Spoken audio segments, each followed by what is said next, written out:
Subscribe करें हमारे YouTube channel साधना gold को और पाएं वीडियो सबसे पहले।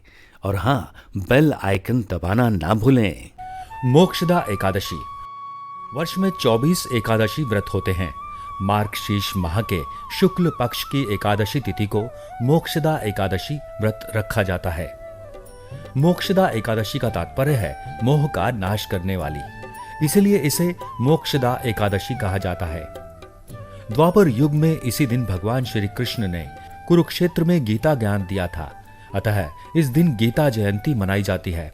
मोक्षदा एकादशी के दिन मानवता को नई दिशा देने वाली गीता का उपदेश हुआ था। इस व्रत के प्रभाव से मनुष्य के पूर्वजों को मोक्ष की प्राप्ति होती है और उन्हें कर्मों के बंधन से मुक्ति मिलती है। वहीं इस व्रत को करने से मनुष्य के पापों का नाश होता है। श्रीमद् भागवत गीता एक महान ग्रंथ है। गीता ग्रंथ पुस्तक मात्र नहीं है, बल्कि उसे पढ़कर उसके संदेशों को आत्मसात करने के लिए है। भगवत गीता के चिंतन से अज्ञानता दूर होती है और मनुष्य का मन आत्मज्ञान की ओर अग्रसर होता है। इसके पठन पाठन और श्रवण से जीवन को एक नई प्रेरणा मिलती है। वहीं इस दिन श्रीमद् भागवत गीता भगवान श्री कृष्ण और महर्षि वेद व्यास का विधि पूर्वक पूजन करके गीता जयंती का उत्सव भी मनाया जाता है।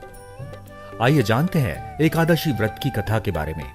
पौराणिक कथा के अनुसार वेखानस नामक राजा चंपकनगर शहर पर शासन करता था। वहीं चंपकनगर के वासी भगवान विष्णु में अटूट आस्था रखते थे। एक रात राजा को एक भयावह सपना आया कि उसके पिता को यमलोक में यातना दी जा रही है। इस विचित्र सपने के संबंध में राजा ने अपने मंत्रियों की सभा बुलाई और उन्हें अपने सपने के विषय में बताया। साथ ही सभी मंत्रियों से अपने पिता की मुक्ति का उपाय बताने के लिए कहा।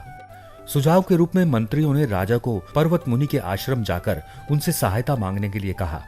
जब राजा पर्वत मुनि के आश्रम पहुंचे और उनसे अपने सपने के विषय में बताया, तब पर्वत मुनि ने राजा को बताया कि राजन, आपके पिता ने एक अपराध किया था, जिस वजह से उन्हें यमलोक में यातनाओं को भोगना पड़ रहा है। पर्वत मुनि के सुझाव का पालन करते हुए राजा ने मोक्षदा एकादशी व्रत का पालन किया और दान धर्म किया। इसके परिणाम स्वरूप राजा के सभी पूर्वज जो यमलोक में यातनाएं भोग रहे थे, उन्हें मुक्ति मिल गई और वह सभी जीवन मृत्यु के चक्र से मुक्त हो गए। आइए जानते हैं मोक्षदा एकादशी व्रत एवं पूजन विधि क्या है। मोक्षदा एकादशी के दिन प्रातः स्नान आदि करके व्रत एवं विष्णु पूजा का संकल्प लें। इसके बाद भगवान विष्णु की मूर्ति या तस्वीर को पूजा स्थान पर स्थापित करें।